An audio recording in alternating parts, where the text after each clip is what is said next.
ہمارے ہاں انسان چونکہ انسانوں سے مل کے زندگی گزارتا ہے، اور اللہ تعالیٰ نے انسانوں کو درجوں کے تعلق سے فضیلت بھی عطا فرمائی ہے۔ کسی کو بیٹا بنایا ہے تو کسی کو باپ بنایا ہے، کسی کو چھوٹا بھائی بنایا ہے تو کسی کو بڑا بھائی بنایا ہے۔ اللہ تبارک و تعالیٰ نے درجوں کے تعلق سے فضیلت دی، استاد بنا دیے، بزرگ بنا دیے، عالم بنا دیے، اللہ نے فضیلت دی۔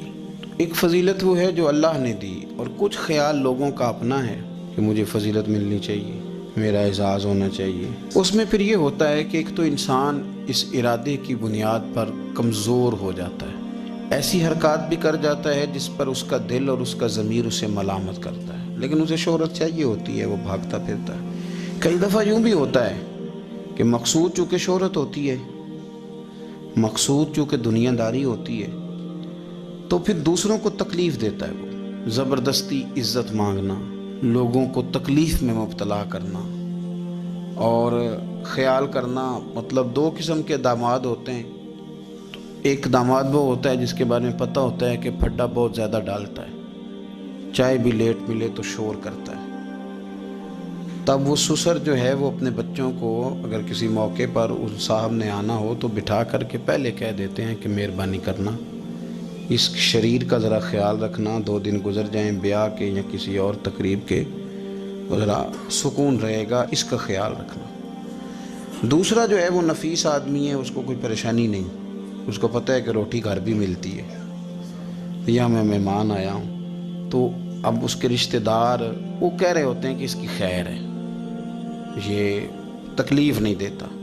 اب یہ جو صاحب ہیں یہ کہتے ہیں جناب میں نے ہر چیز کھینچ کے رکھی ہوئی ہے، میں جاتا ہوں تو سب کوئی سیدھا ہو جاتا ہے۔ وہ بھائی آپ کے شر سے بچ رہے ہیں لوگ، آپ جو اذیت دیتے ہیں اس سے بچ رہے ہیں، آپ کو عزت نہیں دے رہے۔ عزت تو وہ دوسرے کو مل رہی ہے جس کے بارے میں کہا جا رہا ہے کہ یہ اچھا آدمی ہے، یہ تکلیف نہیں دے رہا۔ تو ہم نے عزت کے حصول کے لیے، شہرت کے حصول کے لیے، اپنا آپ دکھانے کے لیے اپنے آپ کو کمزور کرنا شروع کر دیا۔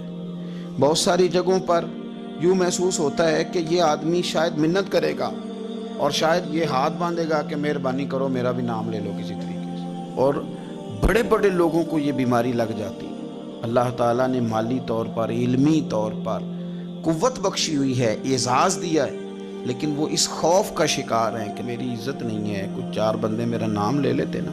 ایک حدیث پاک ہے، اس کو یاد رکھیں، نبی کریم علیہ وآلہ وسلم نے ارشاد فرمایا کہ جو بندہ دنیا میں شہرت کا لباس پہنے گا اللہ تعالیٰ اسے ذلت کا لباس پہنا دے گا۔ یہ بخاری مسلم کی حدیث ہے۔ کیا مطلب ہے اس کا؟ کہ وہ جس رستے پہ چل رہا ہے نا کہ میں یہ کام بھی کروں تاکہ میرا نام ہو جائے، یہ کام بھی کروں میرا نام ہو جائے، فلانا بھی کروں تو میرا نام ہو جائے، چونکہ مقصود نام ہے، اس نے لباس پہن لیا ہے شہرت کا، ارادہ کر لیا ہے شہرت کا۔ معنی یہ کہ اس نے اپنے اوپر طاری کر لی ہے، جس طرح لباس پورے وجود پہ ڈھانپ لیتا ہے، اس طرح اس نے شہرت ہی شہرت اپنے اوپر طاری کر لی ہے، تو پھر رب اسے رسوا کر دے گا۔ دیکھیں، میں آج جو بات خاص کر کے عرض کرنا چاہ رہا ہوں، میں یہ سمجھتا ہوں کہ اس میں زیادہ دینداروں کو ضرورت ہوتی ہے بچنے کی۔ ایک بندہ اس نے حج کیا ہی نہیں تو اس نے حفاظت کیا کرنی، لیکن جس نے حج کیا ہے اس نے اپنے حج کی حفاظت بھی کرنی۔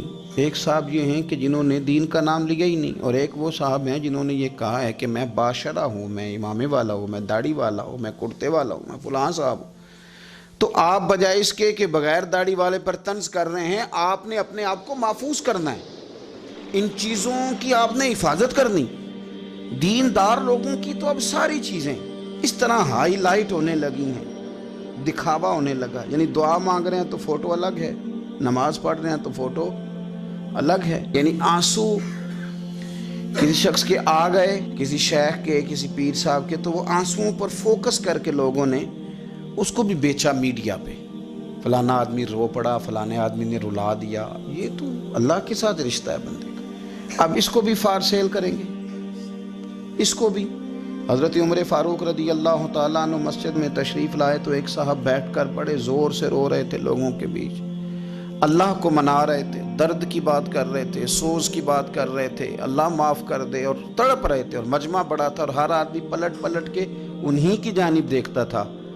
تو سیدنا فاروق اعظم رضی اللہ تعالیٰ عنہ نے آج جلال نہیں فرمایا، آج پیار فرمایا، اس کے قریب گئے، جب وہ فارغ ہو گیا اس کو تھپکی دی، فرمانے لگے یہ جو تم نے لوگوں کے بیچ بیٹھ کے کیا ہے نا، اور تیری داڑھی آنسوؤں سے بھر گئی ہے، یہ 2 قطرے آنسوؤں کے تو اکیلے میں بیٹھ کے بہا دیتا تو رب تیرے اوپر خاص رحمت کا نزول فرما دے۔ کو ضروری ہے کہ یہاں جو ہے تو نے بتانا ہے کہ میں بڑا مطلب عاشق رسول ہوں اور میں نے جناب بڑے آنسو بہائے ہیں نعت شریف پہ؟ آ جائے، رونا تو آ گیا، کنٹرول نہیں ہے، وہ تو آ گیا۔ اور اب تو باقاعدہ پریکٹس کی جاتی ہے کہ پڑھنے والے نے بھی رونا ہے اور سننے والے نے بھی رونا ہے۔ نہ کریں یہ کام۔ اگر آپ کا مزاج دکھاوے کا بن جائے گا، آپ کی طبیعت دکھاوے کی بن جائے گی، ذہن دکھاوے کا بن جائے گا، پھر آپ تنگ ہوں گے۔